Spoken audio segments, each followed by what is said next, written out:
If our duplicators that did cassettes in stereo were good enough to record 2 channels, left and right, then why couldn't we put 4 tracks of speech down on each tape instead of 2? That would cut the price of the tapes in half because you could put twice as much on each tape. And if we could make a cassette player that would play tapes in this manner, we might as well go one step further and make cassette players that would play the tape at 1/4 of the speed. If the tape rolled by at a slower pace, an additional 4 times as much could be put on the tape. That would cut the price of the Book of Mormon to 1/8. In other words, you could then produce the Book of Mormon on tape for about $1. Like I said, there was nothing to it but to do it. Thus the electric book concept was born, as it was later called. Mustering all of our energy toward this one goal must have ignited Satan's temper like nothing else could. Hence, on December 10th, 1976, the sheriff at my door was the harbinger of doom that was soon to follow. One morning shortly thereafter, my general authority friend called my home. As I stepped toward the phone, I was still somewhat shell-shocked by that crazy lawsuit, and I thought to myself, oh no, what have I done now? He wanted to know if I would come up and meet with the great Latter-day Saint General Authority, Elder Paul H. Dunn of the First Quorum of the 70. To thousands of Mormons, getting a call to come and chat with Elder Paul Dunn would be something like getting to see an angel in person. But in my current state of mind, the bigger the person who wanted to see me, the bigger the trouble I must be in.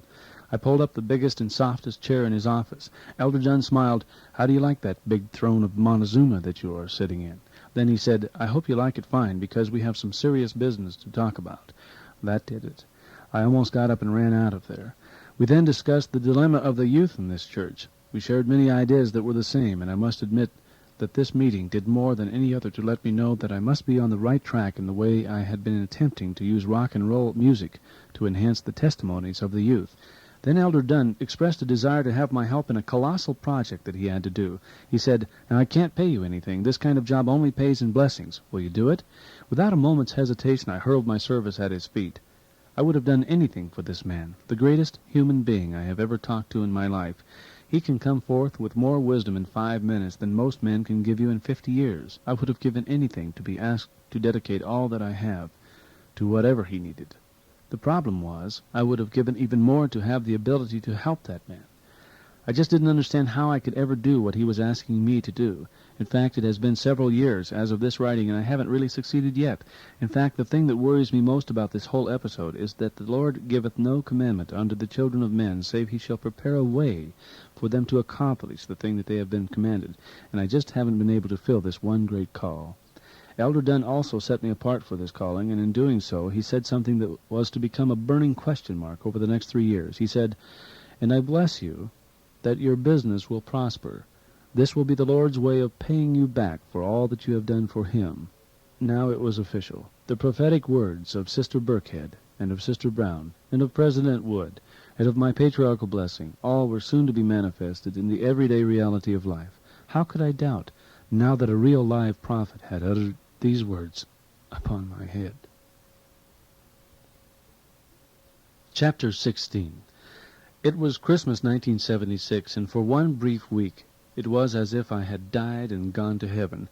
To make myself free to concentrate on the calling from Elder Paul H. Dunn, I had moved one of my beloved employees into the position of corporate president, while retaining the position of chairman of the board for myself. This month I had seen one of my greatest dreams come to pass. I had received so much help from so many people over the years. I was living for this day when I could begin to pay them all back, one at a time. The Hills had been directly responsible for the emotional recovery I had made from all of the devastating things in my past. The Hills provided a much-needed miracle by giving me a free apartment for a couple of years where I could rest and regain proper direction, as we worked together on projects like the Navajo movie. I owed the Hills more than I could ever repay them, but it was indeed a touching moment for me when I gave to Jim, in addition to his regular pay, a bonus of $5,000 to put as a down payment on a beautiful brand-new home next door to ours, and an additional $5,000 toward new furniture, drapes, and such, at a time when they almost had nothing. Things had reversed to where it was me able to help them, and that has to be one of the great blessings that life has to offer, to be able to pour out blessings upon those who have literally restored your reasons for living. Now Jim was the vice president of all of my corporations, plus he was the comptroller. Things were in good hands with two of my best friends running things, I felt sure. At our Christmas party, I felt so much in the debt of my employees that I gave them 60 complete sets of scripture tapes, 60 turkeys, and $2,000 in $2 bills spread among them all. When that week was over, I would never feel the same again. I could not see the web that was beginning to descend over me. The scripture most appropriate for this occasion is the one that says, "Woe be unto him that crieth, all is well." Nephi warns us in the Book of Mormon that those of us who are at ease in Zion must be listening to the whisperings of Satan, because all is not well in Zion, not as long as the devil is free to do his thing and start trouble, and we should always stand ready for that trouble. See 2 Nephi chapter 28, verses 20 through 25. Well, I was terribly at ease in Zion. I was well on the way to performing the mission that I had so diligently sought after since the day I came into this great church. Why wouldn't I feel at ease? I was bringing in $100,000 per month. I was feeding 60 families. I was the king over all that I surveyed. This was the day of my power. I had even been called by a general authority to help him. Surely goodness and mercy from God would be poured out on my head for the rest of my life. I had no idea how I was about to be shown the power of the devil. I was a lamb going to the slaughter. As we launched our project to record the Book of Mormon in 20 languages, I thought of how soon we would run out of room in the buildings that we had been leasing. I contemplated a move and found that a good friend, Roger Billings, was selling his large building just up the street. I gave to him a check for $3,500 to get the deal started, with the understanding that if I could not obtain enough financing, the money would be returned to me. 1 month later, First Security Bank backed out on their promise to finance this $350,000 building, all because of the negative credit bureau report on file in Provo, because of that Salt Lake City music store lawsuit. Again. I asked Roger for my money back. Meanwhile, Roger had told another potential buyer that his building had been sold. This would mean that if I didn't buy the building, Roger would lose a great deal of money. Approaching me as a friend, Roger asked if he could keep the $3,500 to cover his losses, even though he had agreed in writing to return the money. At this point, several stockholders and friends said I should sue Roger if he didn't return the money. I was shocked, not at Roger, but at my friends. Roger heard that I needed the money and gracefully wrote out a check. I heard from the person that delivered the check that Roger was distraught over the loss of the money that had been caused by my bank not coming through on their promise, which they did because of a lawsuit that was caused by those greedy LDS businessmen in Salt Lake. What would you do? I had no choice but to gracefully tear up the check and send it back to Roger. I would expect the same thing from any friend of mine. A man has the respect of his friends, or he doesn't. There is no price you can put on the respect that Roger has for me, and the respect that I feel toward Roger. I would pay any amount to keep that respect. My stockholders just blew up, sky high. To add fuel to this fire, a few weeks later, a store in Idaho bounced a $3,500 check to our business. So, a $3,500 check that my acting president had authorized to pay for our Blue Cross employee health plan bounced to the moon. Blue Cross did not call to tell me that our check had bounced. They just sent us a notice that they had canceled our program and that they were refusing to pay any of the current claims, which totaled $14,000. The snowballing effect of this was that next, several of my beloved employees, including the acting president, threatened to sue me unless I paid for their medical claims out of my own pocket.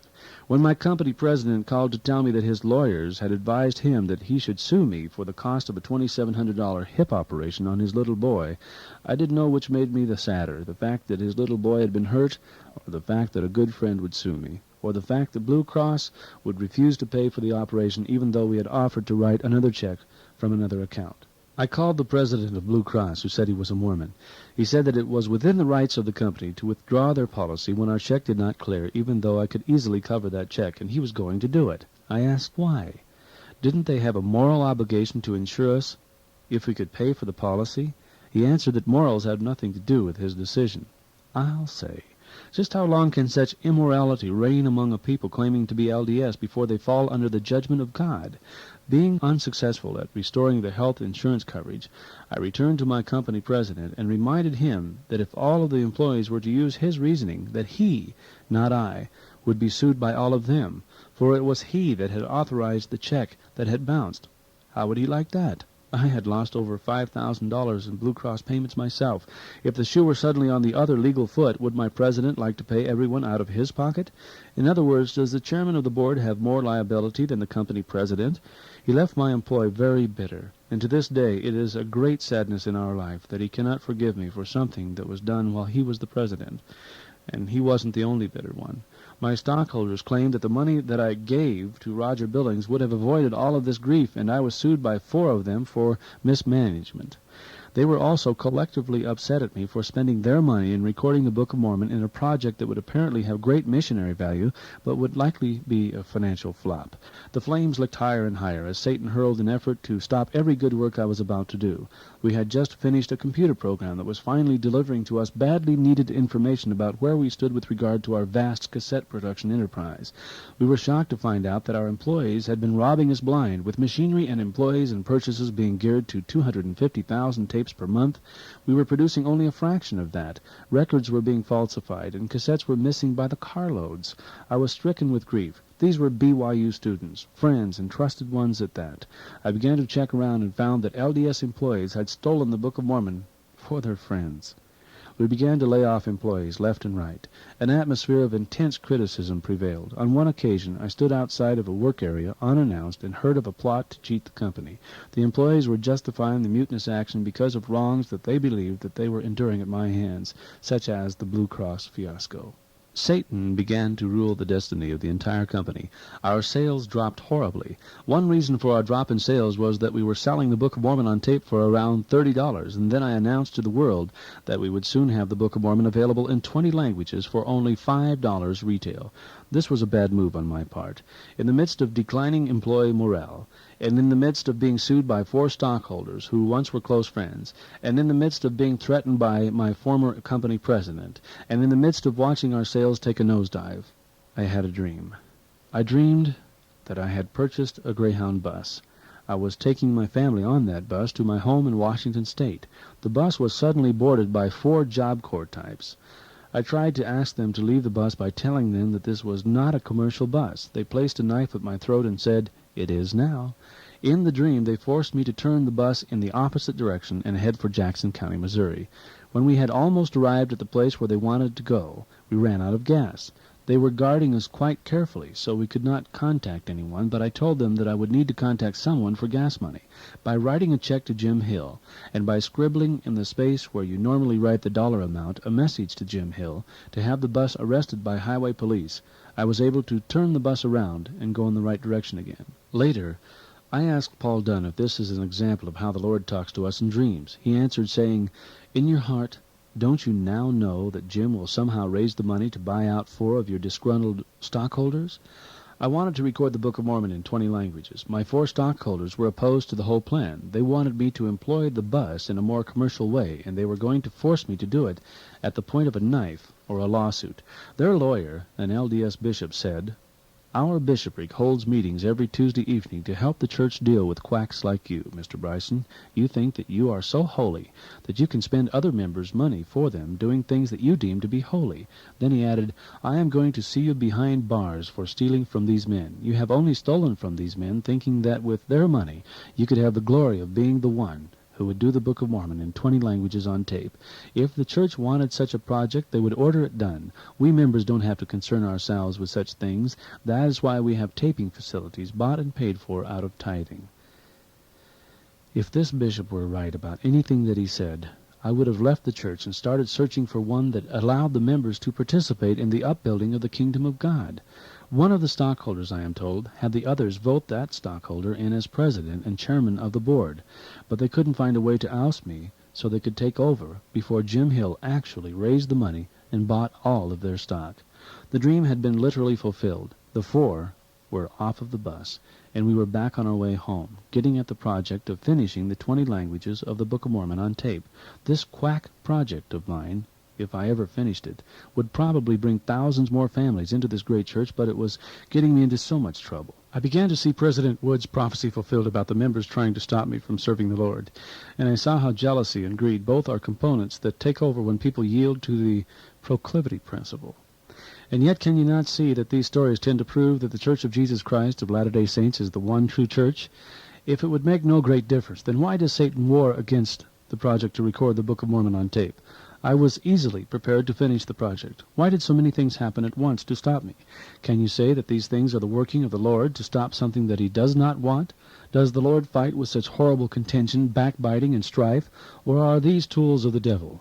And can you say that these things were all just coincidences? How could I be having such great success and then all at once begin to find hatred and uproar at every turn? How is it that these men all got mad at the same time without talking to each other? Isn't this evidence that an evil spirit went in among them? Or do you suppose that they all were acting in righteous indignation? I do not know what was really in their hearts, but I have never felt the presence of Satan any stronger than when that bishop put his finger on my nose and promised to take me away from my children and cast me into chains. This dream about the bus was the clincher to prove to me that I was on the side of the Lord, even if it means nothing to another soul. And it was to play another part later on, as I was yet to find out what was meant by the fact that these men had forced me to go to Jackson County.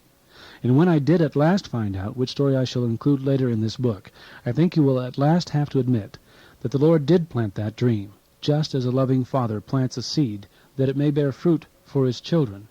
To my children, you must learn to interpret dreams by the power of the Holy Ghost, because there will be times when, if you are not in tune, God may give you a dream to protect you, such as this, and because you do not count it as a holy thing, you will not receive the protection that God intended you to have.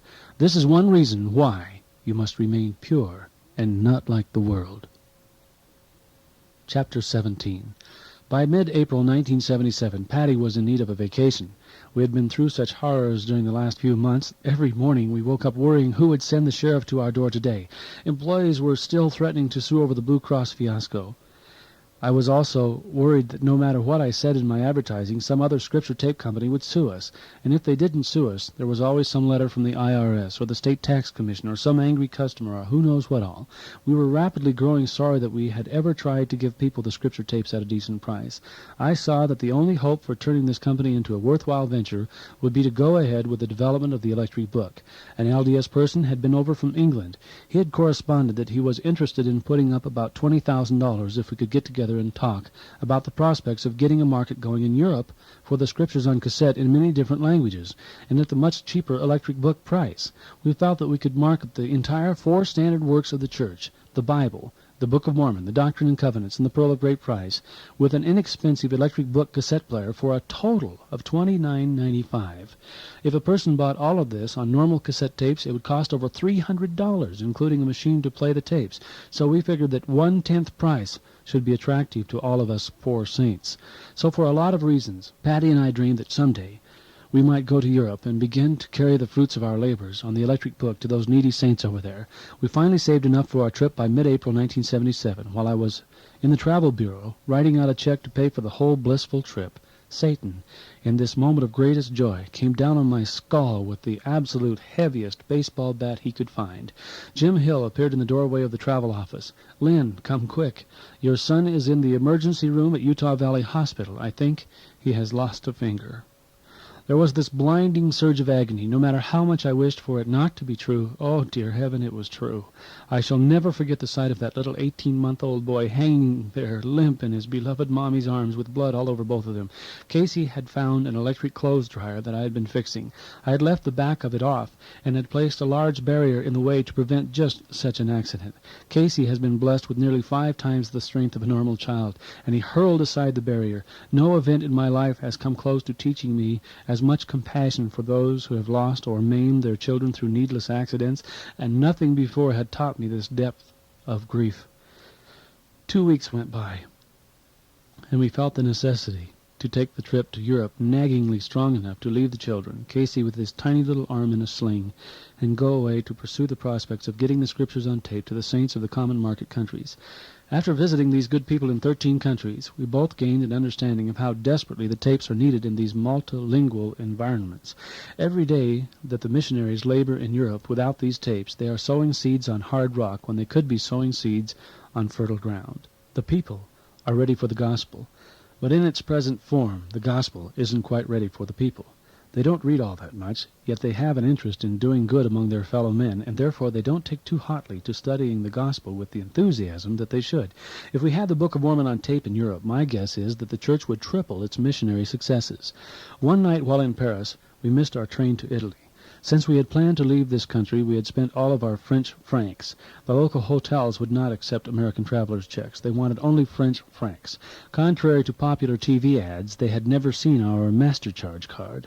After a great argument with the trainmaster at the station because it was their fault that we had no place to stay for the night, and I wanted them to pay for a hotel room since they had told us to come to the wrong station, and that is why we missed our train in the first place, we were pushed out of the train station at 2 a.m. into a gently falling, ice-cold rain. When those great big 15-foot-high doors clanged shut behind us, I felt like we had just been cast into outer darkness. I felt like cursing, but good LDS people don't do that. Sweet Patty made quite a picture, standing there in the rain of Paris, head bowed and praying. Angered still, I turned to walk away, thinking to myself about our sweet children back home, little Casey with a bandage on his hand, and wondering why Patty was praying. This was just another time when it seemed almost laughable to think that God could even find us so far away from our home. I felt like we were in another galaxy, far, far from God and everybody. Just then, as Patty was praying, and I was doubting, I kicked something with my foot down there on the dimly lit, shiny, wet cobblestone street. It was leather, square, and chock full of 397 francs, about 91 US dollars. Patty always was good at praying. 2 days later, however, when I bought an ice cream cone at the Leaning Tower of Pisa, I dropped somewhere on the ground 57,000 Italian lire, about $55. I almost cried when I discovered the loss, but Patty was there to reassure me, maybe somebody needs a hotel tonight. We had been unable to trace the wallet to its rightful owner in Paris, and I guess it was fitting that we lost the balance of the money we had not used for a hotel that night. We joked that maybe this was a very special bundle of money that just kept traveling around the world blessing people in need, and that maybe it started out as a $10,000 wad printed by a counterfeiting guardian angel. Just joking, of course. Upon returning to the United States, both Patty and I wept as our plane flew over the Statue of Liberty. I had heard about people crying at the sight of that lovely lady before, but it is true. When you realize that you can come back to America where the gospel was restored, where men are free to be what they want to be, and you realize that all you did to be an honored member of this great country was to be born here, you cry. Some months ago, when first called to help Paul Dunn on his special project, I had told him that I needed to find a person with 3 unique characteristics. He had to be LDS, he had to live in the Orient, and he had to operate an electronics manufacturing business. I needed to find this person because he would be the one who would manufacture my new invention, the electric book. I thought that if he had these characteristics, I could then trust him to make my product for me and not make some small change in it and claim that he was the inventor and go on without me. Paul Dunn said, "What makes you think that there is such a person?" I said, "My prayers tell me so." Elder Dunn knows what a two-way prayer is. He said, "That's good enough for me. Here, contact the men on the list of mission presidents in the Orient. They should know where this man is." 10 days after writing the suggested letter, I received a phone call at 2 a.m. "Hello, Brother Bryson. I'm member of Taiwan State High Council. I own electronics business. I think your idea is a good one. May I please help?" Now coming back from Europe, we met this Chinese man who had come all the way from Taiwan to meet us in New York City, where he was also to attend an electronics show. Much to our mutual delight, we found that we were both converts to the LDS Church, but we were even more amazed when we discovered that we were both baptized on the very same day, almost 17 years to the exact day before the day that we had met in New York. We thought together how the providence of God must have cast us into the same mold for the same purpose. By these circumstances, I was led to believe that I could trust this man not to copy my idea and steal it from me. Wouldn't you? The story that follows is very sad and very challenging to read, I am sure. For it is the story of how this man and many more all decided that they had invented the electric book. I wish that I could end the story of my pursuit of my mission on earth on a happy note. I wish I could tell you that I at last had accomplished my desires to become another Walt Disney-type producer, and that I had a stable of artists ready to bring music with the power of gospel ideals to the world. I wish that I could tell you that I have gone ahead and finished the Book of Mormon on tape in 76 languages. I wish that I could tell you that the 4 standard works are available in many languages for only $29.95, including the cassette player.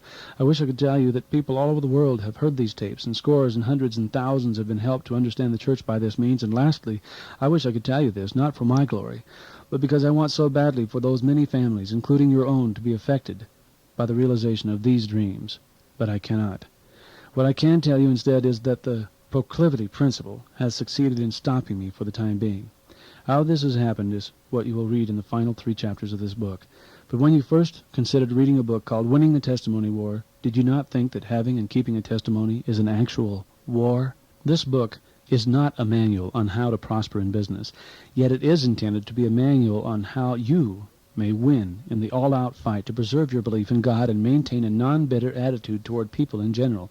What I am about to write is shockingly descriptive of the way that the proclivity principle operates among the Mormon Church today. But you must not let any of these events suggest to you that all Mormons are like the ones that I shall describe. If you have met some horrible people, and they happen to be Latter-day Saints, you should not let that influence your thinking in a negative way toward the LDS Church. Lastly, before I begin the last 3 chapters, you must remember that I strongly attest that the LDS Church is the one true Church of God, and that these things have not shaken my faith. Rather, I still look forward to the day when I shall write chapter 21. This book shall remain in an unpublished state until I can write all of the things that I have told you above, that I wish that I could tell you now, but can't. My plan is to sell copies of the unpublished and unfinished manuscript as a testimony that I shall succeed in the goals that I have outlined. When I have succeeded, I shall publish this book complete with 1 more chapter, and I shall call the book and its new chapter simply Winning the Testimony War, with chapter 21, and distribute it far and wide.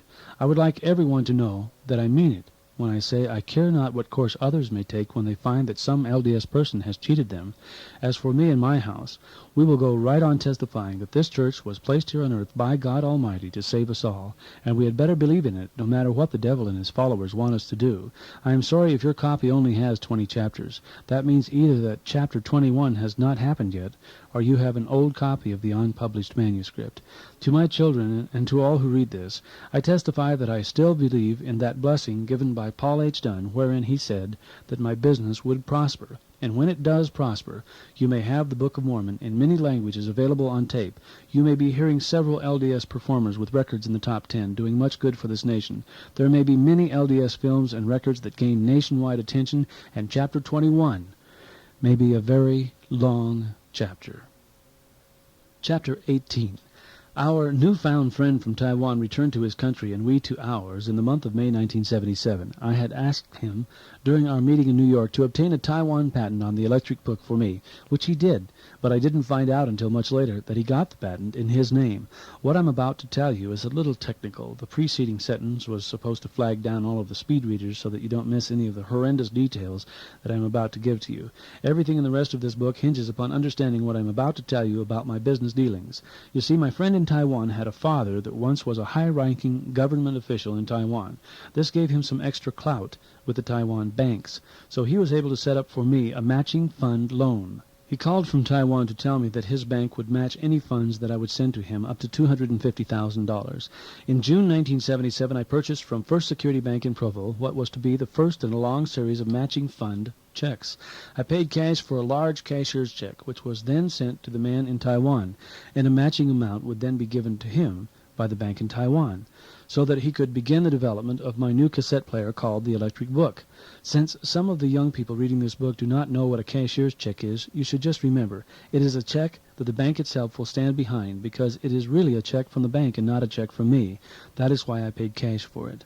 So when I tell you that the bank did not honor their own check, you may find it a little hard to understand. That is what I am going to tell you in a minute. But first I must make it clear that there was no way I could know in advance that the bank was going to make such an awful mistake. In June 1977, I sent the check to Taiwan and began to make my plans for the use of the money promised to me by the Taiwan bank. First, I wanted to see if very many people would want to buy my new kind of cassette player, so I advertised that we had a working model of this new player in my stores. People became so excited when they saw a cassette player that made it possible to buy all the standard works of the church for only $29.95 that they were so anxious to buy one that we began to sell little certificates that promised delivery in about 90 days, even though we did not actually have a single cassette machine to sell there in the stores. We just had the one model that they could look at and listen to. So many people bought these certificates that we raised over $150,000 in this manner. Frankly, we expected to sell only about 300, but we sold instead about 5,000 of them. We were very happy, and we knew that this money would not only start the production on time, but it would also save many of the jobs of people that I was otherwise going to lay off in my company. I used to get so nervous I couldn't sleep thinking about all the little children in high chairs whose daddy would soon come home sadly to inform his family that I had just laid him off. So when these certificates began to sell, we used part of the money to send to Taiwan and part to save some persons' jobs. We were going to need $118,000 just to make the tools and molds and dies that would produce the first cassette player. Altogether, the first cassette player would cost nearly $150,000. After that, they would cost about $8 each. Now can you see why we were excited? We knew that if we could sell 5,000 of them before we even had one, then we would probably sell 20,000 just by Christmas, 1977. So I didn't feel bad about using a lot of that money to save some of the jobs of the people who worked for me. I was now able to pay their salary and keep things going for them, and I would actually need their help later on when things got rolling again, and besides, hadn't Elder Paul Dunn blessed me that my business would prosper? We thought everything was going to be just fine. But then came the worst news my business could have ever had. Now that 5,000 people were joyfully waiting for this wonderful new machine, and now that we were counting on the loan from Taiwan to pull us through the manufacturing stage, we could not believe it. When my friend from Taiwan called to tell me that his bank had just received my cashier's check back, and that it was no good, and that for this cause they had just canceled the loan. It was now September 1977, 3½ months after we had paid cash for that cashier's check. It had been back to our bank in Provo, and some little girl, probably working her first day at the bank, had stamped across that cashier's check these words, "Signature not on file." Instead of calling me locally, she then mailed that check back to the Taiwan bank 13,000 miles away. When they received that check back in Taiwan, they thought that I must be a gangster printing my own cashier's checks to fool them into lending me money. They became so frightened that they refused to do business with me. I called my friend in Taiwan, but he could not help. They had fined him $500 for using the money that they had already advanced to him, and also took measures that ruined his business. Thus his name was also ruined all over Taiwan. Instead of my business prospering like Elder Dunn's blessing to me had said that it would, my business died. A cycle of events began that smashed every hope I ever had for my business. But beyond that, at a time when I thought my testimony of the gospel was beyond the reach of Satan, things began to happen that made me wonder if I had been deceived, and if maybe even there was no God. I began to see things that I didn't want to see. I began to see good members of the church filled with hatred toward me, and worse yet, toward my sweet wife. People thought that we had cheated them. We were counting on the loan from Taiwan to bring over about 10,000 cassette players. We cut off the pre-sales at 5,000. We wanted to have 5,000 extras to sell at Christmas time. But now all of our available funds were used up just getting half of the molds made. The other half of the money went to employees who practically did nothing for me because we weren't really involved in any projects that we could afford. They more or less just hung on to their jobs. One of the problems you have when you are in business is to find good people who can really help you. I was trying to hang on to those who were left so that I wouldn't have to start from scratch again and go through so many trials with people who would sue me, like those who wound up threatening to sue me after I had given them a Blue Cross policy. I thought I did that out of generosity, and then wound up getting sued for being so generous. I was so torn I didn't know what to do. I wound up having to lay off nearly all of those good people at Christmas time anyway. And to make matters worse, I now had no way to deliver to the 5,000 people because with the molds only half paid for, we couldn't make a single cassette player. This was very hard to explain to the people because they couldn't understand why we couldn't just deliver at least some of the players. I am a perpetual optimist, and I kept on believing that help would come from somewhere, but people who had the ability to help would just say something like, if the church needs the Book of Mormon in so many different languages, why doesn't the church back you? Sometimes those people made me so sad I could just lay down and die. Why didn't someone in this whole church come forward and help me, I kept wondering. Wasn't there one person who wanted the same goals as me? Hadn't the Lord prepared one Latter-day Saint with the wealth and the vision? Finally, in November, I found one man, but he had his money tied up in oil wells waiting for the U.S. Congress to pass an energy bill. We gave up waiting for the first man, then we found another. His money was readily available until he committed $250,000 to me, and that very night his coal mines became subject to a very expensive strike. Then the man in Europe was going to send his $20,000, but his house burned down. First Security Bank made the cashier's check good, but they felt no obligation to repair any of the harm that they had done. I had a nice long talk with their bank president, and he was obviously touched in his heart by what had happened, so he walked me over to a loan officer to see if I couldn't qualify for a loan. They held the mortgage on my new home, and I hadn't missed a payment for over a year now. I felt that they might finally rescue me. The president said, "We have hurt this man a great deal. Let's see if there isn't some way we can undo the wrong that we have done."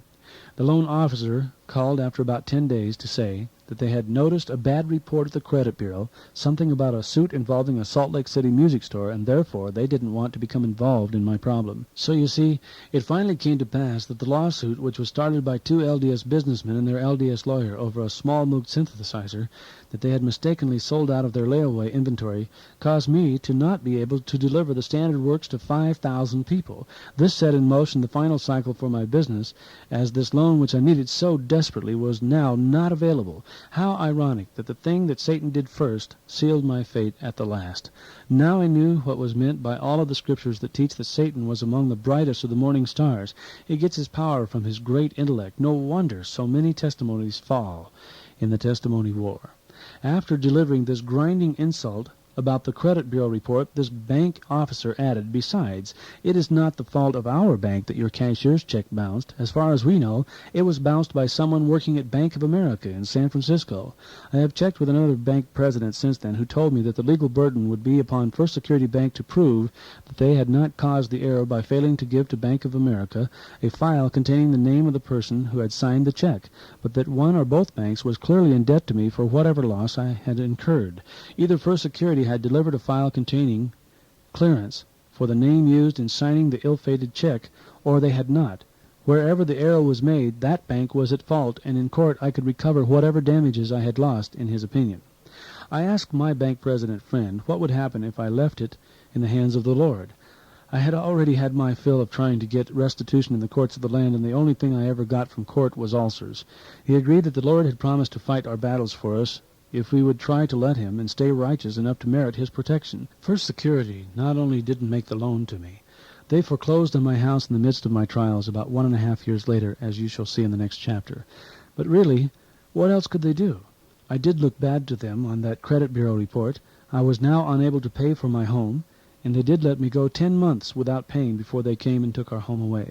Those 10 months make an interesting story. I hope you have the stamina to bear up your spirit as I tell that story, for here the testimony war raged like never before.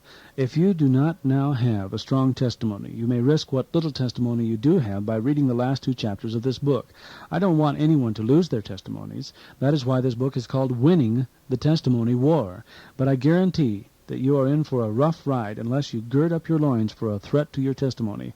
I have tried to prepare you for the worst, but it is even worse than I have said so far. Are you sure you want to read on? Sure you do. Just keep remembering that I have written all of this book after all of these horrible things have happened, and I am still winning the testimony war. In fact, Satan hasn't really even dented my hard-headed, narrow-minded Mormon nature yet. Just keep thinking, if Lynn and Pat Bryson could live through all of these trials and maintain their faith in that Mormon church, that church must really be something, okay? And don't forget that the proclivity principle is a true principle of the gospel. When we speak of most gospel principles, we are talking about the ones that help us to live better lives. But do you remember the words of section 121, verse 39 and 40 in the Doctrine and Covenants? Quote, "We have learned by sad experience that it is the nature and disposition of almost all men, as soon as they get a little authority, as they suppose, they will immediately begin to exercise unrighteous dominion. Hence many are called, but few are chosen." That says something about the proclivity principle, doesn't it? Again, proclivity is a noun meaning a natural tendency in human nature to do something not good for us. I would like now to add to my definition of the proclivity principle and say that it is all things that make men war against the Mormon Church instead of joining it in mass. It is also all things that make members of the Mormon Church sue each other, rail against each other, and otherwise prevent each other from doing good. I have outlined a few of such things in this book, but I am about to get right down to brass tacks. If Mormons themselves did not have such a proclivity to vice, there can be no question but what the Lord would have blessed the Church to have conquered nearly half the world by now. And yet it is only a matter of time before the Lord does bless the Church to conquer all of the world. Why? How could something remain hidden so long that gives a man the power to heal his children? It remains hidden because in order to manifest the power, you have to live the religion to the fullest. You can't say that you follow the Lord when he says to give your enemy your cloak also, and you want to fight that enemy in court for his coat and yours too. If you really believe in the Savior, that person who hung on a cross and said, "Forgive them, they know not what they do," then you've got to begin showing that you believe that his way is right. Maybe this is why, when some Mormons bless their children, the children are not healed. Maybe this is why their neighbors are not gently persuaded into the church. Because there is one thing for sure. God has promised all priesthood bearers this right, that when they bless their children, they will be healed, if the Lord sees fit to heal them. So there is the escape clause. Every time your children are not healed, do you say, well, I guess the Lord doesn't see fit to heal you, kid? Or can you look around and see that you have been leaning on your fellow men a little too hard? As a case in this point, I can't believe how many good Latter-day Saints advise me to sue First Security Bank. Where in the Scriptures could I get the authority to snatch back my cloak? This issue, to sue or not to sue, became the most challenging issue of my life, as you shall soon see. To me, it was a question of whether or not I could take the Savior at his word. And that was something I was always dying to find out, and I didn't want to die to find out. And I don't want my children to have to die over this issue now that I have found out. That is why I have written this book, for them.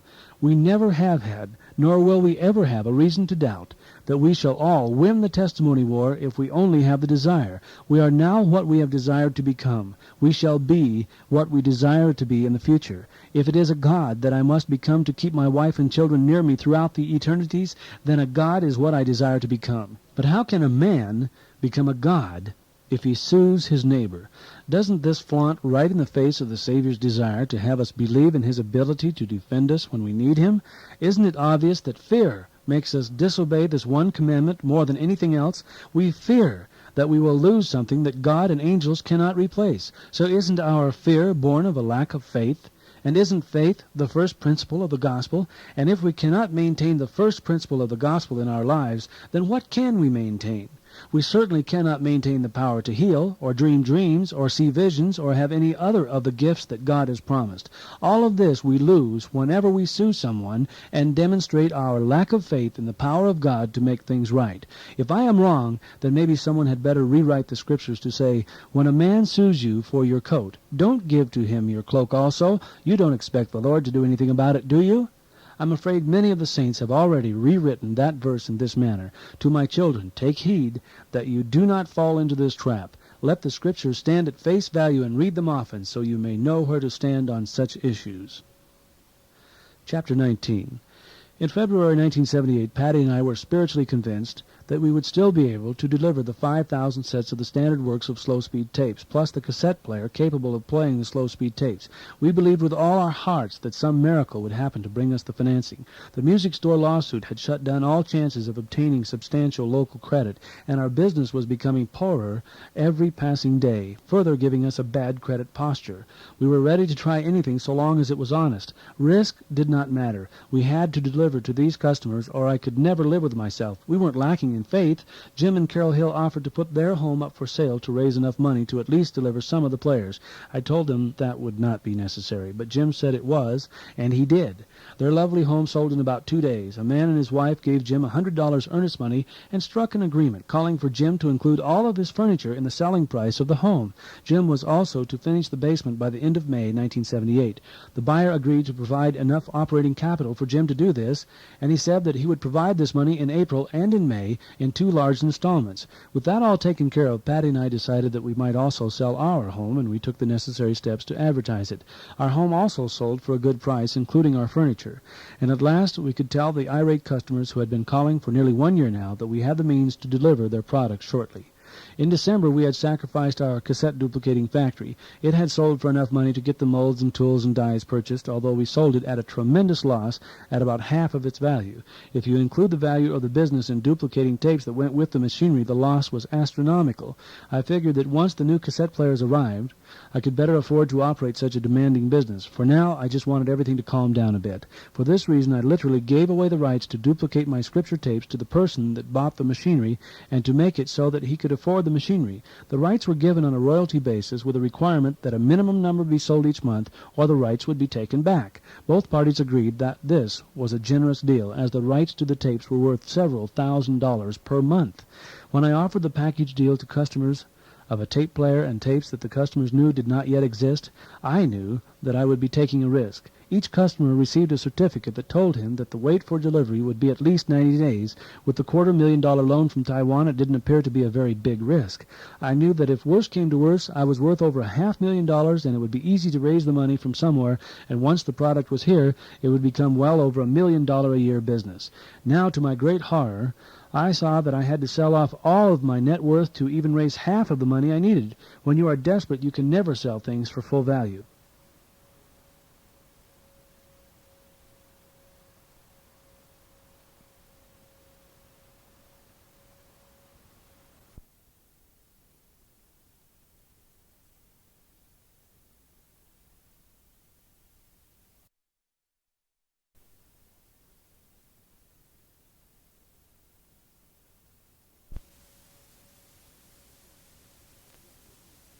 And this whole thing began all because some girl in a bank somewhere had bounced a cashier's check in error.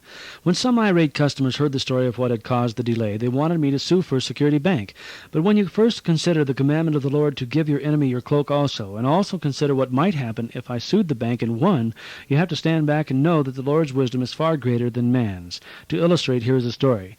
There once was a man who went to visit his good friend next door. He was bringing a cheery Christmas gift. He slipped and fell on his neighbor's porch and suffered a crippling back injury for the rest of his life. He sued his good friend for having a negligent amount of ice on his porch and won. He won several $1,000s, but he lost his good friend forever, and many other friends as well. The man grew old and bitter and died. No one came to his funeral, especially not the former friend whose money it was that had paid for the man's existence those last few years. How much better would it have been had the slip on the ice never happened? No one will ever know. But how much better it would have been if the lawsuit had never happened, and if genuine forgiveness had happened, we may all know. In fact, if the friend had been allowed the chance to make amends in his own way, he might have freely given much more than the courts had awarded, out of love for his poor injured friend. But now neither party will ever know, for it is too late, and the issue is literally dead. If I am to win the testimony war, I should like to have a testimony of the truthfulness of the Scripture that says that the bounds of my enemies are set, and the Lord will not let them progress against me beyond the limits that He has set. If this error of First Securities is to remove my entire business, then like Job, I shall call upon the Lord to get it back for me. If I do not get it back, then I will cry good riddance to something that the Lord did not want me to have. But if I go to court to get the courts to make restitution, then I may get a settlement from First Security that will not only cripple my soul, but may put them out of business, all because one of their employees slipped on the ice.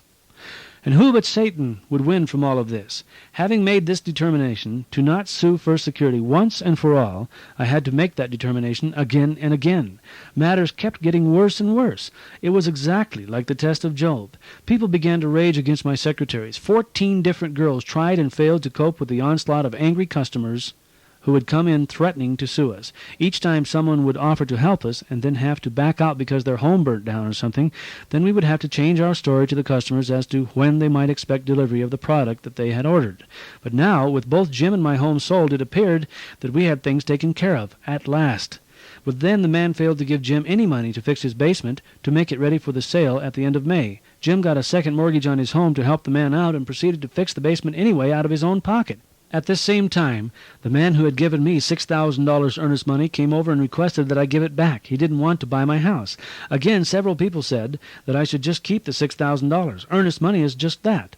It is money given to give you the confidence to take the home off of the market, and who knows, maybe we had lost several buyers in the process.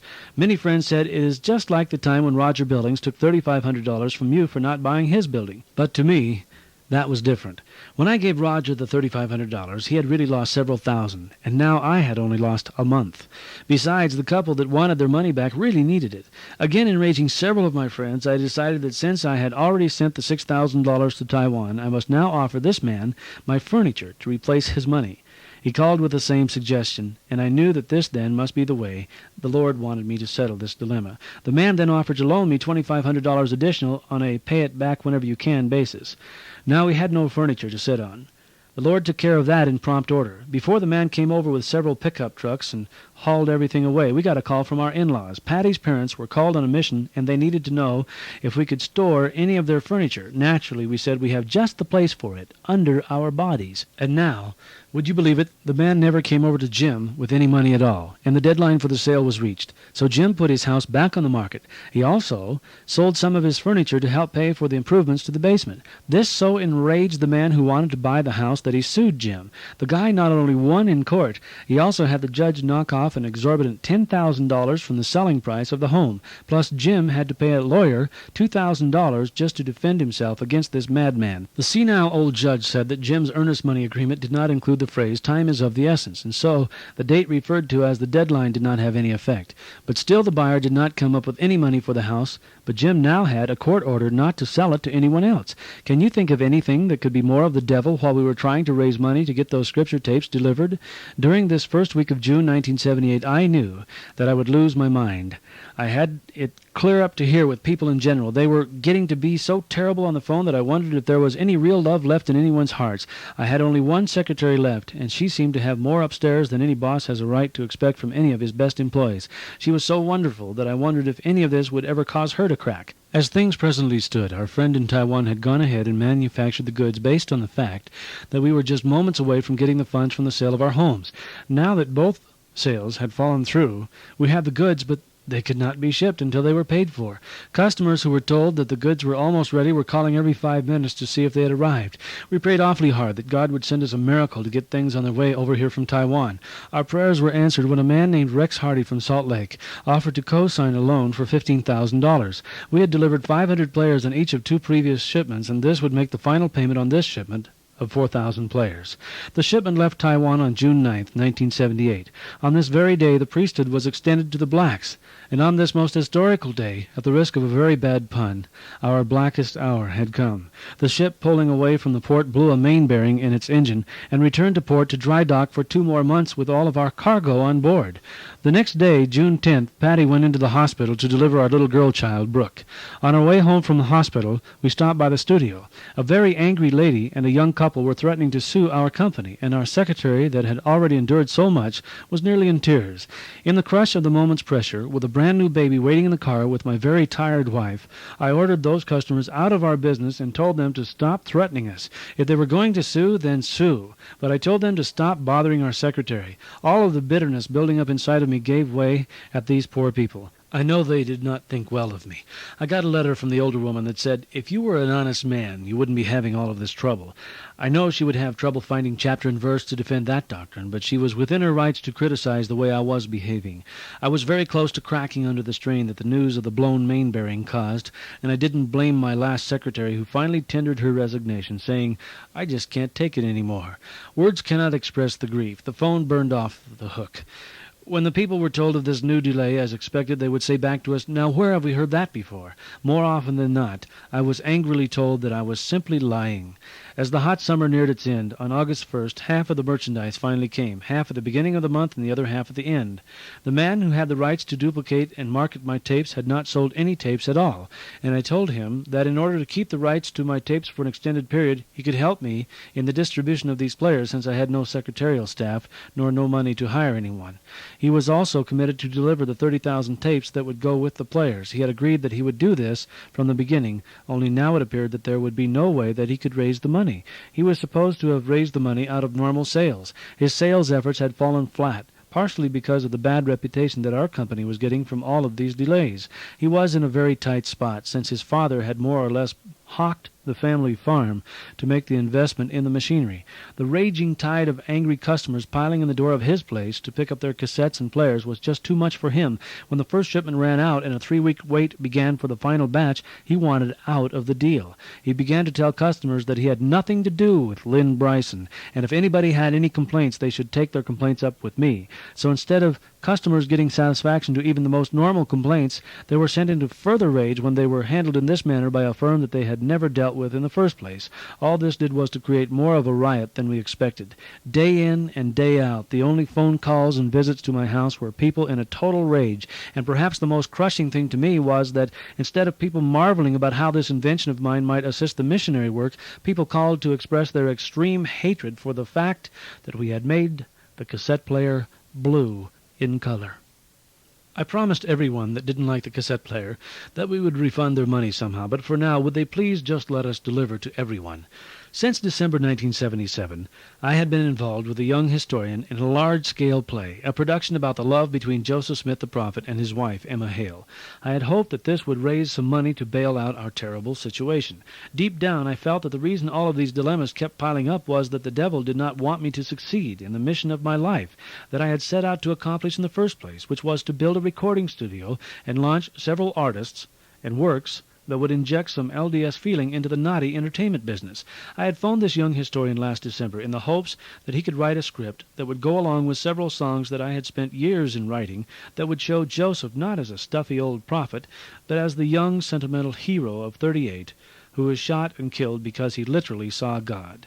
And I wanted to show Emma not as a withered old hag who left the church, but as a young woman who went far beyond the call of duty, as a young bride whose children died often, and whose love for Joseph was never able to run a normal course before he was needlessly killed. The fellow responded with the script, so Jim and I came up with about $20,000 in credit lines for the advertising, scenery, costumes, performance hall, not to mention the huge budget to complete about a $50,000 soundtrack album in my own studio, where most of the $50,000 would be in trades for studio time to various artists who would perform for us. It is a common practice for owners of studios to trade free studio time to artists in exchange for the use of their talents on projects such as the one I wanted to complete, and we traded away about $50,000 worth of studio time making this great album to go with this play. Avoiding becoming too involved was very difficult, so at one point I gave the production over to the young historian. He promptly closed down the production and took it far away, where he reopened it without my music, and Jim and I lost all that we had invested.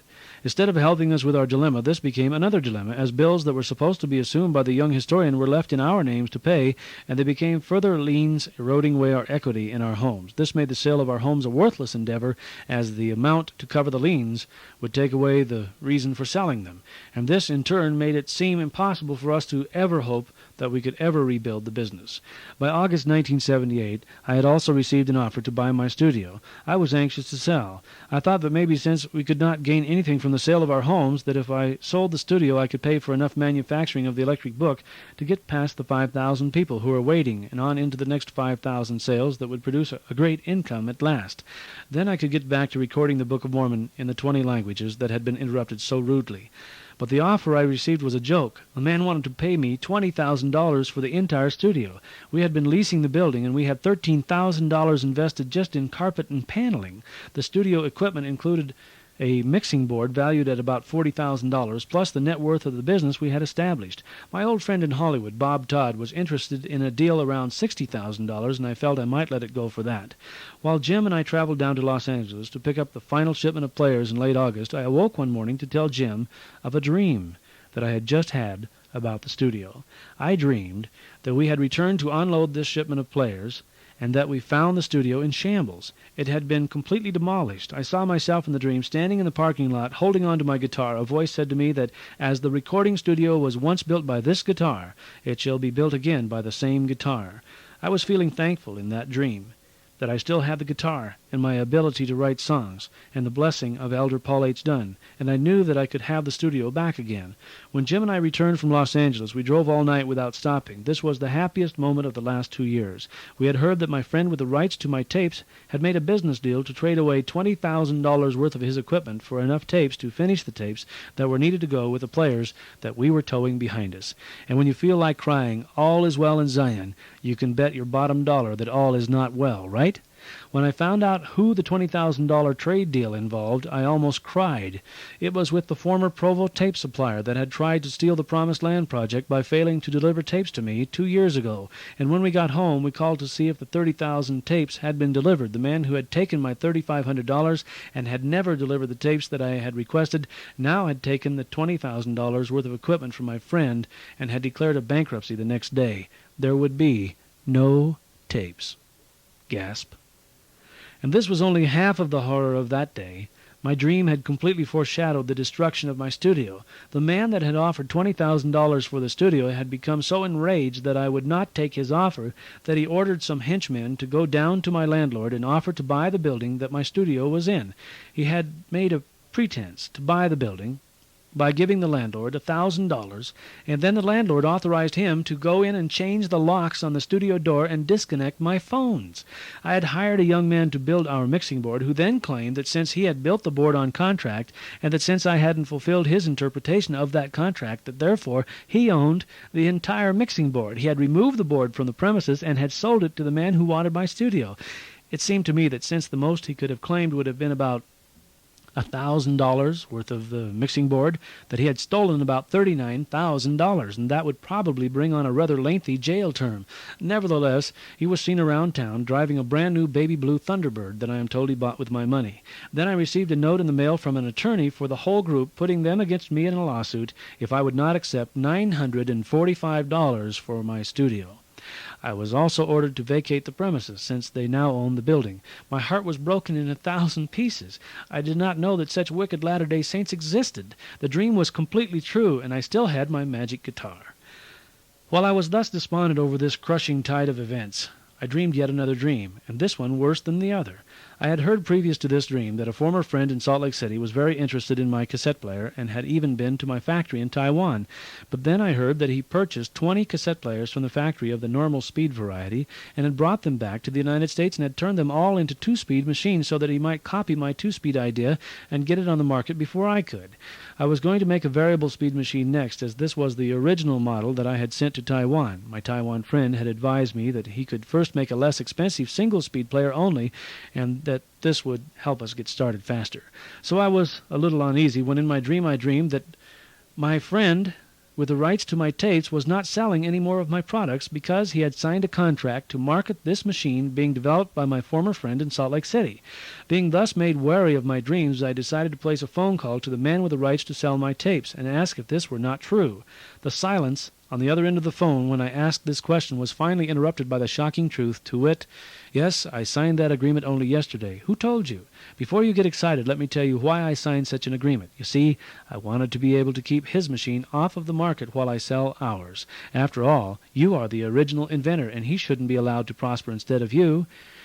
The tremors of shock pulsed through my body. Yet there was a tinge of relief when I knew that I had dreamed this in advance, and therefore the Lord must be watching. And hadn't these two dreams foretold disasters, and yet also foretold that from it all a new studio would emerge some day? Many people wondered why I was not happy that he had been so clever as to involve himself in this way with my new competitor, and wondered if this couldn't truly help my business.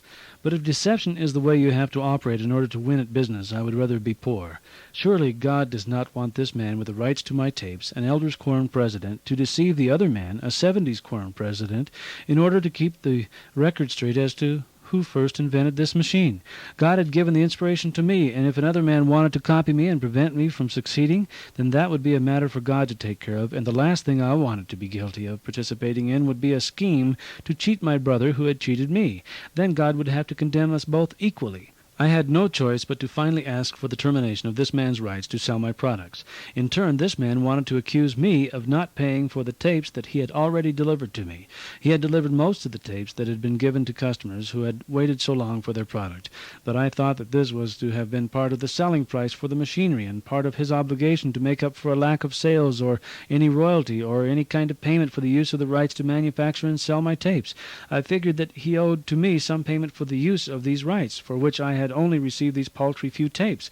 But he argued so vehemently against this that in his anger he put all of my master tapes on a truck and just dumped them in the driveway of my bishop, telling the bishop that I was such a crook he had decided not to do business with me any more. Then to further get even, he left town with about $6,000 worth of materials that he had been storing for me that were not yet paid for. Then the man to whom I owed $6,000 for these materials decided to put another lien upon my home, further reducing my equity. The lawyer he hired was the one and the same lawyer that had battled for that Salt Lake City music store. Patty and I marveled how tightly knit the group was that kept fighting on the side of Satan to prevent us from ever getting the Book of Mormon recorded in the 20 languages. Now we were going to lose the studio for nothing, lose Jim's house for nothing, lose our own home for nothing, lose the cassette duplicating machinery for far less than we had bargained, and lose many friends and perhaps my entire reputation as well, all because of one bounced cashier's check, and this evidently because Satan had raged against us for wanting to record the Book of Mormon in 20 languages and make it available to people all over the world for just a few dollars per copy. One day I asked Paul Dunn if I were a bad businessman, or if he could relate to what was happening to me. He said, "In battle terms, you have tried to land a howitzer shell dead center in the middle of Satan's headquarters, and if I were Satan, I would keep track of the first names of anyone who tried to do that to me. Any time things get to going that rough for me, I know I must have done something to hurt the devil, and it makes me know I must be on the right track." This was a little different from the lady who told me that if you were an honest man, you wouldn't be having all this trouble. Paul Dunn called attention to the fact that my invention would make it economically possible for the first time in mankind's history for the church to be able to reach every man in his own tongue with the gospel, whether he could read or not. And I noticed that Joseph Smith had to pay for his relationship with God with his very life.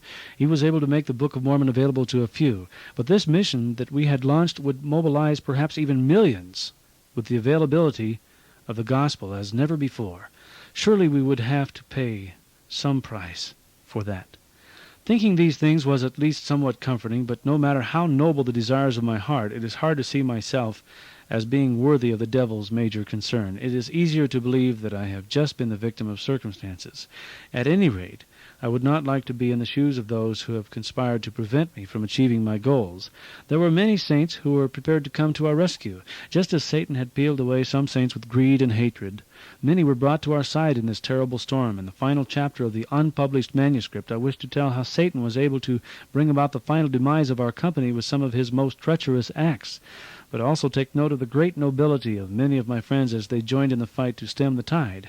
Above all, after the next chapter, lay this book down with an awesome resolve to take stock of which side you are fighting on in the testimony war. Remember, I have been writing to you from the front lines of the conflict. I have been writing to you as if I were a war correspondent. I have been trying to warn you of the battle raging for the testimonies of men, and I have been passing on the hint that the general wants everyone to come to the front. If you want to know what will happen if you do not heed my warning, then go back and read the preface before you read the last chapter. Then ask yourself if the proclivity principle has been operating for or against the goals you have sought after in your life. As God lives, so does Satan, and as Satan lives, so does God. Chapter 20. Even though both our home and Hill's home were embroiled in a stack of liens so that we could not sell them, and the studio was taken away for about 1/7 of its value, and even though we literally had no place else to turn, we still believed that we would somehow begin to raise enough money to get back into the business of recording the Book of Mormon in 20 languages and into the business of selling this wonderful little cassette player and all of the scriptures included for about $30. We even felt that we wanted to plan on doing this in several languages. Then a new crisis developed as we neared the completion of dealing out the 5,000 back-ordered cassette player and tape sets.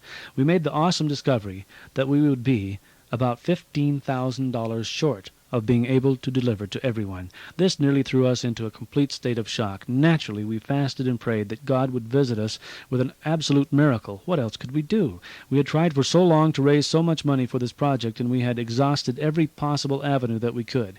A friend in Iowa had passed through Utah during the summer. He had returned to his home and had sold that home at a surprising net profit. Jan and Bernie Mickelson had then prayed to know what they should do with the investment capital that they had suddenly been blessed with. While Patty and I were thus praying that the Lord would send us $15,000, Bernie called and explained that he felt impressed to find out if I could use $15,000. There is no need to exaggerate any part of this story. It happened just like that, further convincing us that we were deeply involved in a power struggle between God and the angels of Satan. When you are very close to the front in any battle, you can get eye to eye with the enemy to the point where you can count the wrinkles on his brow, and you can count the angels of the Lord as they hover overhead. With such a knowledge that God was standing so nearby to help us, I then fasted and prayed to know by revelation just exactly what I should do about the stolen $40,000 mixing board and the terrible offer for only $945 for the remains of my studio. I felt strongly impressed again by the commandment to give unto the enemy the cloak also. As before in the episode with that college president in Cedar City, I called my adversary on the phone, the man who now desired to buy my studio for $945, and reminded him that he had offered $20,000 1 month ago. After further discussion and promptings from the Lord, I offered to settle with him for $11,500. He quickly accepted the offer and flew to the Salt Lake airport to bring the check. Once in my home, I more or less forced him to sit down and listen to the entire story of my business as contained in the last few chapters of this book. I felt that this would probably be a waste of time, but the spirit was there in a very strong dosage. To my great surprise, this man whom I had grown to despise listened intently to my story. At the end he was in a state of humble shock. In tears he said, "I can imagine what your dear sweet wife must think of me. I don't think I have ever been this guilty of misreading anyone before. I was told that you were the worst crook on earth. I guess that I was trying to teach you a lesson, and perhaps I have just learned a great one myself." Although he did not settle for a price anywhere near what we thought we could have gotten from Bob Todd, he offered to pay a great number of bills that the studio had piled up, and he wound up paying considerably more than $20,000. The Lord was right. It was proven to me again that if there is a battle worth winning, it should be won in the Lord's way by disarming the hatred and fear that the devil has placed between me and my adversary. Since this great day, this man and I have been the greatest of friends, with deep respect for each other. It is not important whether or not we settled on a price big enough to take care of all of my problems. It is rather more important that we settled in a manner that we preserve the more important things, such as our souls. For no man that hateth his brother can endure the love of God. One thing that touched me the most was when he said, "My son is on a mission to Japan. Perhaps if I had not been so misunderstanding of what you were trying to accomplish, then his time on his mission could be put to better use, as you may have completed the Book of Mormon on tape in Japanese, and I have been standing in your way." And he wept as he observed something that only the Spirit of God could have taught to him. I resolved to try to be the bearer of the cloak also from then on in my life. Still 2 more dilemmas began to surface. The Old Testament that we had prepared to go with our set of Scripture tapes was not being received well by the people, and many people wanted their money back, now that we had Bernie and Jan's $15,000 and we were near the completion of the delivery of the 5,000 sets. To solve this problem, I still had one last piece of equipment that I traded to the Reorganized Church in Missouri for several thousand tapes of their inspired version of the Old Testament. A date was established in late October for me to go back to their headquarters and exchange the machinery for their tapes. The other problem that we encountered was of a very strange nature, so strange that it could not be solved, ever. I had written to President Spencer W. Kimball, prophet, seer, and revelator of the LDS Church. I had asked him for the rights to record General Conference on a single long-playing cassette, and received a letter back from his secretary stating that the brethren would have no objection to my doing so. So I had engaged in a marketing plan and had succeeded in selling several thousand tapes, largely because I offered them for only $2 for an entire set of conference talks, about 12 hours, and the current price for such a set on regular speed tapes was around $25. You see, by putting the talks into the slower tape mode, everything could be included on just one tape instead of 12. Just when I thought my electric book would revolutionize the distribution of the conference messages to the whole church, I was struck by a bitter letter from Bonneville International Corporation, owned by the church, reminding me that only they had the rights to record General Conference, and the letter that I had received from the First Presidency should be interpreted to read that I had the rights to distribute conference on slow-speed tapes, but that they only could record the tapes. I knew that this would raise my production costs somewhat, since I could make them for about 73 cents, and it might make me sorry that I had marketed them for $2. I simply was not prepared for the shock when I was told that my price would be $5 each. That would mean that I would have to send back the thousands of dollars that I had already collected, or I could deliver the product at a loss of several $1,000s, and either choice would put me out of business for good. I pleaded my case to the First Presidency and received a letter stating that there could be no change in this policy, and that the difference in price had been noted with interest. Up until now, none of the events that had stormed into our lives had seriously challenged our testimonies, but this made us wonder if the church had made some great error, and caused us the greatest concern of all. For if the church thought that it was important to circulate the talks of the brethren, why would they authorize a price 5 times what was necessary, thereby making it impossible to market the tapes?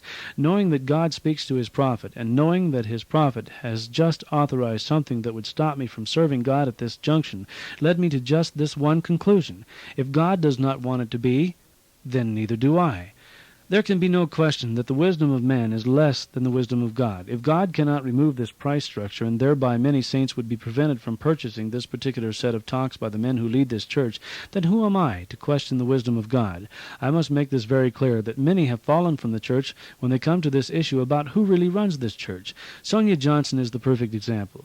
When you cannot stay convinced that the prophet is the prophet because he disagrees with you, then you will fall away from the church. You must know when to humble yourself and quietly say, God God will prove that I am right or wrong, and accept whatever is the status quo. You cannot debate with a prophet, or what you are doing is saying that you don't believe that he is a prophet. The world at large has let the proclivity principle tell them that there are no prophets, and this is one of Satan's most useful snares, used to trap the most intelligent minds on earth. When Sonia Johnson decided to back the Equal Rights Amendment to the Constitution of the United States, and the Lord revealed to the prophet of God that the church should reject the amendment as it was proposed, Sonia felt that in order to get her point across, she should give speeches, asking non-members to bar the Mormon missionaries from their homes, and for doing this particular act, she was excommunicated from the church. Then she went on national television stating that the only reason she was excommunicated was because she backed equal rights for women. I didn't want to create an uproar like this woman had, and I knew that the possibility existed that this was an oversight on the part of someone in the church that had thus crippled the distribution of these all-important General Conference talks on tape. It would thereby cost me several $1,000s and help to put me out of business for good. So I took the matter up with the apostle, Gordon B. Hinckley. He agreed with me in principle that a lower price would make the tapes more available, but even he was unable to dislodge this roadblock to the distribution of the tapes. So I left the matter in the hands of God, where it remains to this day. Meanwhile, I could not do anything for those people who had purchased General Conference on tape, but wait to see if God would answer my prayers to retrieve their money somehow, some day. Let me briefly describe the rage of the people who were now waiting for the final array of products that we had ordered with Bernie and Jan's $15,000. This group of products consisted of about 500 cassette machines, the Old Testament tapes from the Reorganized Church's inspired version of the Old Testament, and the General Conference tapes, which we really were in no position to be able to afford at $5 each, but we ordered them anyway. The cassette machines were coming from Taiwan in December. The Old Testament tapes were to be ready in November. The conference tapes were to be ready in early December. But the customers who had ordered them were ready to receive them about a year ago. One man in a Provo bishopric decided to sue me for the return of his money, plus about $40 in damages for, quote, hurt feelings. The wife of a man in a Salt Lake bishopric burst into our home on a Monday family home evening at 9:30 at night and pushed my wife against the wall, demanding to know when her tapes would be ready. One day, as my front room was filled with about 30 such angry people, and I was being ridiculed by them all for such a ridiculous string of unforgivable delays, and I tried to re-explain each delay for the 1,000th time, one lady stomped up and huffed at me, "Look, we don't want to sit and listen to all of your stories. Just give me my tapes. I can't wait to get out of here so I can tell everyone what a horrible man you are." I noticed only one person over in the corner who did not share in the rage of that moment. When the last person was gone, this lady broke into tears. She said to me, "Where does the Lord find such men as you? All that you ever wanted to do was to provide the Holy Scriptures on tape at a price that these ungrateful people could afford, and the devil has made a mockery of your efforts." At that moment in time, I could not believe that any of these people came so close to knowing what was in my heart. I asked this lady, a Sister Phillips, if she had noticed the huge sailing ship I had on the mantel. Then I shared with her my dream about that ship and its reason for being there on the mantel. Right after Sister Burkhead had told me of her dream about the counsel of the devil, I had prayed to know if her dream was of the Lord. Then I had dreamed a similar dream. I had dreamed of my life as if it were that I was guiding a large sailing ship across a still and clear ocean. I was making great headway across calm seas when all of a sudden giant waves arose, heaving over the sides of the ship. As the winds increased, the helm began to spin so violently that I could not hold it. Soon the waves were many times the size of the ship, and often the ship was completely buried by the water as it crashed straight down on the ship. I looked up to heaven from where I had strapped myself to the mast. I knew that I would soon drown if my prayers were not soon to be answered. My prayers had always been answered before, so why should I now doubt the love of my Father in heaven? As the water parted, I saw God above the ship. He was extending his hand into the waters and causing them to heave. His cheeks were puffed out and blowing against the waters to give the waves maximum speed. God was trying to destroy me. I sunk in grief. I cried out that no one could serve such a cruel God. I resolved that I would never love God again. Then, struck down with self-pity, I awaited death. I knew that my life had been for nothing, and I was most miserable, having no hope of the resurrection, for if God himself did not want me, then where would I go in the eternities?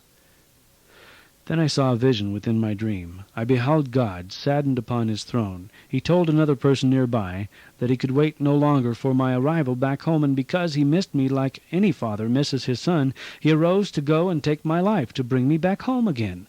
Now, twice stricken with grief for what I had thought about my Father in heaven, I begged for forgiveness.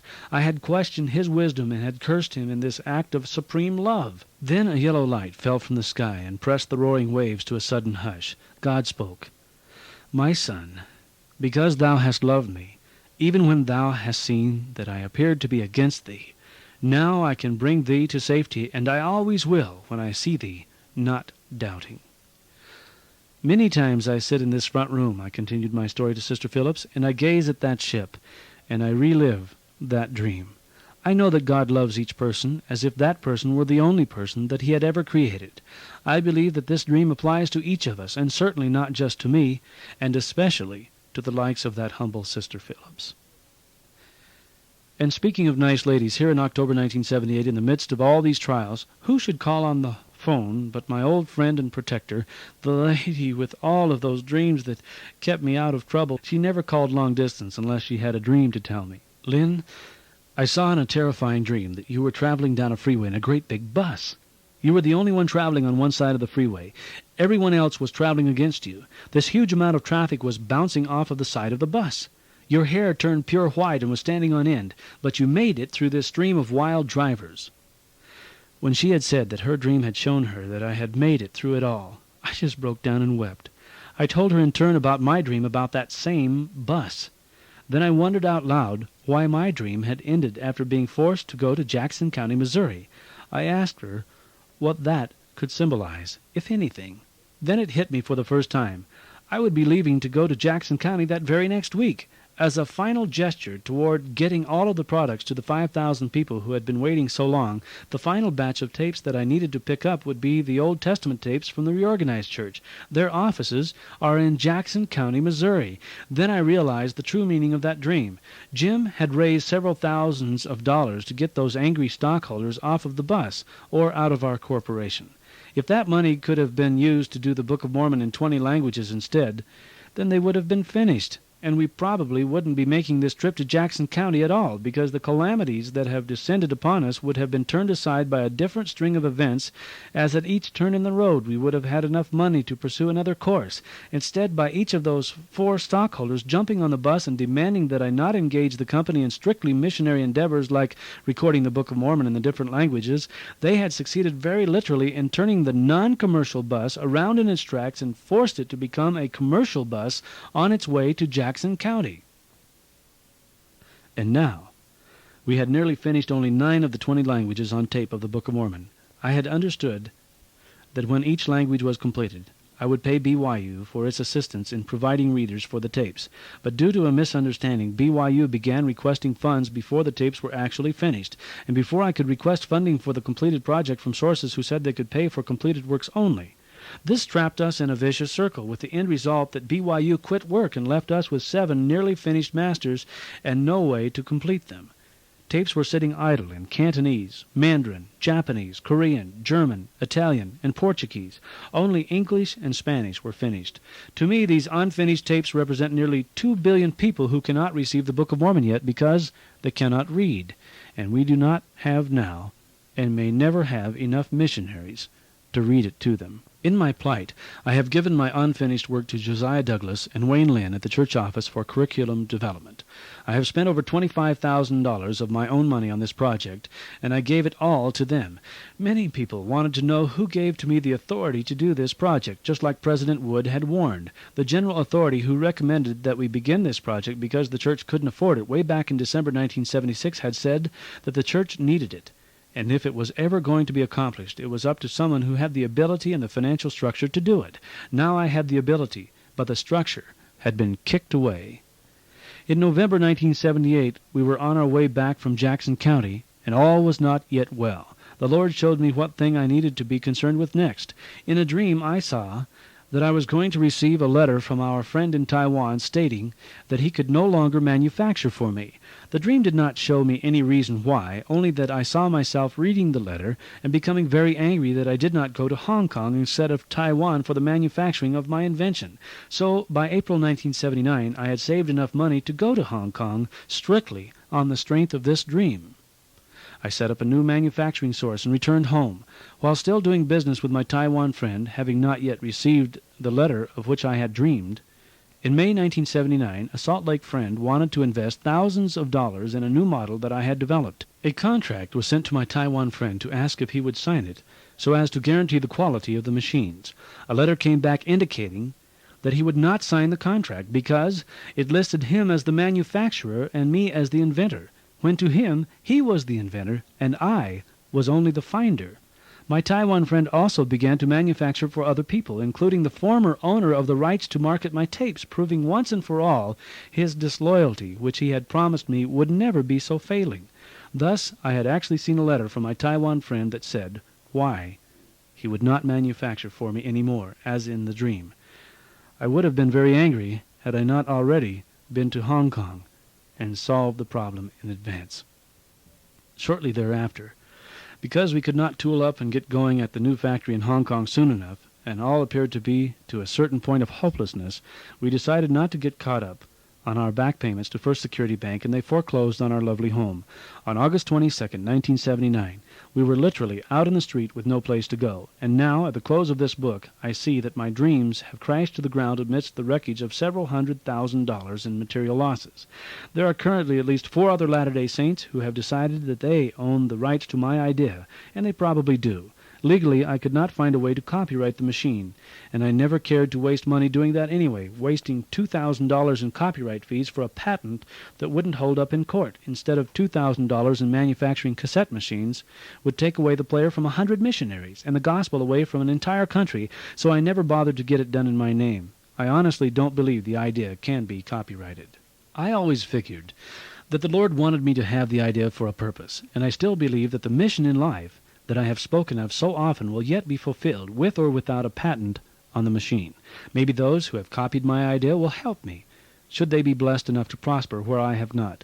Maybe they can see the same potential in the electric book idea that I saw in the beginning, so maybe they will provide the Book of Mormon in many languages on tape for the missions of the church.